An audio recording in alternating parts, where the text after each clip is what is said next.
ઇતિહાસમાં કેટલીક કહાણીઓ એવી હોય છે જે સમયની સાથે ભૂલાતી નથી. આજે આપણે એવી જ એક કહાણીની વાત કરીશું, ટાઇટેનિકની. એક એવું ભવ્ય સપનું જે એક ભયાનક હકીકતમાં પલટાઈ ગયું. આ કહાણી છે એ જહાજની અને એમાં સવાર હજારો લોકોના સપનાઓની. એક એવી સફર જે ક્યારે પૂરી જ ન થઈ શકી અને જેની મંઝિલ બની ગયો પેલો ઊંડો શાંત સમંદર.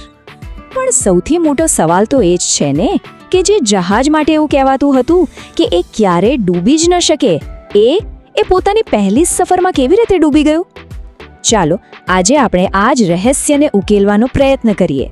તો આ કહાણીની શરૂઆત થાય છે એક મોટા સપનાથી. એક એવું સપનું જેને બધા અડૂબું માનતા હતા અને એનું નામ હતું RMS ટાઇટેનિક. ટાઇટેનિક એ ખાલી એક જહાજ નહોતું, સમજ્યા?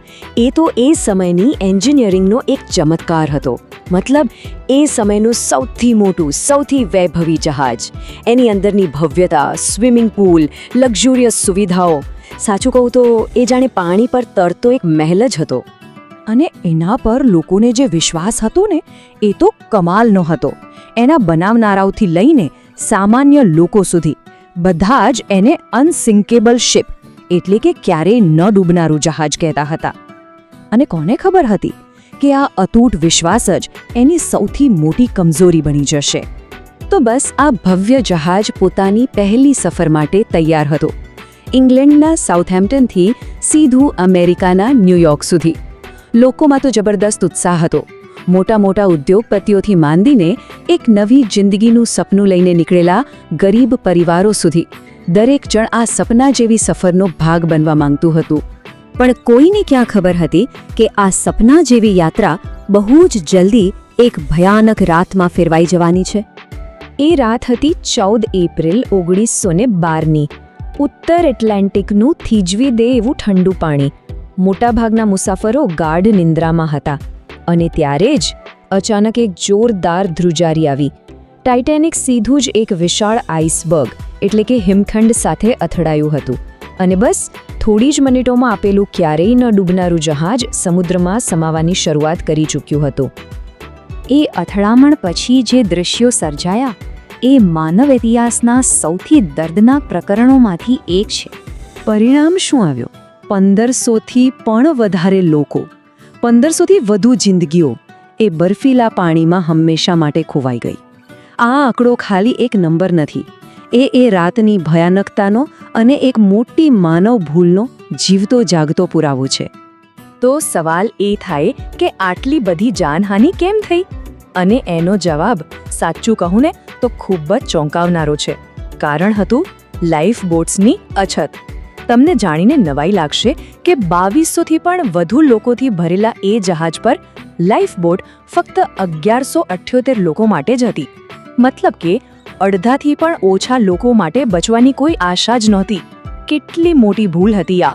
અને આ રીતે એ રાત માનવ ઇતિહાસની સૌથી મોટી દરિયાઈ દુર્ઘટનાઓમાંની એક બની ગઈ.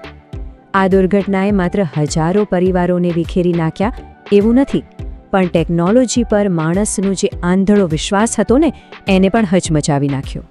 પણ કહેવાય છે ને કે દરેક મોટી દુર્ઘટના આપણને કંઈક શીખવીને જાય છે અને ટાઇટેનિકના ડૂબવાએ તો દરિયાઈ મુસાફરીનો આખો ઇતિહાસ જ બદલી નાખ્યો. આ ભયાનક ઘટના પછી દુનિયાભરમાં દરિયાઈ સુરક્ષાના નિયમોને એકદમ કડક બનાવી દેવામાં આવ્યા. પહેલું અને સૌથી અગત્યનું, હવે દરેક જહાજ પર જેટલા લોકો હોય એટલા બધા માટે લાઈફ બોટ હોવી ફરજિયાત કરી દેવાઈ.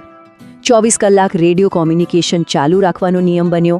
અને હા, હિમખંડો પર નજર રાખવા માટે ઇન્ટરનેશનલ આઈસ પેટ્રોલની પણ સ્થાપના થઈ, જે આજે પણ કામ કરી રહી છે. તો આખી વાતનો સાર શું? ટાઇટેનિક આપણને શું શીખવે છે? સૌથી મોટી શીખ તો એ જ છે કે ટેકનોલોજી પરનું વધુ પડતું આત્મવિશ્વાસ એ ખતરનાક સાબિત થઈ શકે છે. તમે ગમે તેટલી પ્રગતિ કરી લો પણ એની સાથે સાવચેતી અને સુરક્ષા તો રાખવી જ પડે. અને હા, આ ઘટના એ વાતની પણ યાદ અપાવે છે કે માણસ ભૂલો કરી શકે છે. એકદમ સાચી વાત છે. સાવચેતી અને સુરક્ષા વિના પ્રગતિ અધૂરી છે. પ્રગતિ તો ખૂબ જરૂરી છે, એમાં કોઈ શંકા નથી, પણ જો એની કિંમત માનવ જીવનની સુરક્ષા હોય તો એવી પ્રગતિનો કોઈ અર્થ નથી.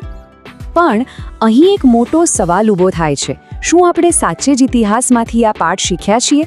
આ સવાલ આજે પણ એટલો જ પ્રાસંગિક છે. ટાઇટેનિકની કહાણી આપણને વારંવાર યાદ અપાવતી રહેશે કે ગમે તેવી મોટી ટેકનોલોજી હોય એ ક્યારેય માણસની સાવચેતીની જગ્યા લઈ શકતી નથી. આ વિશે ચોક્કસ વિચારવા જેવું છે, નહીં?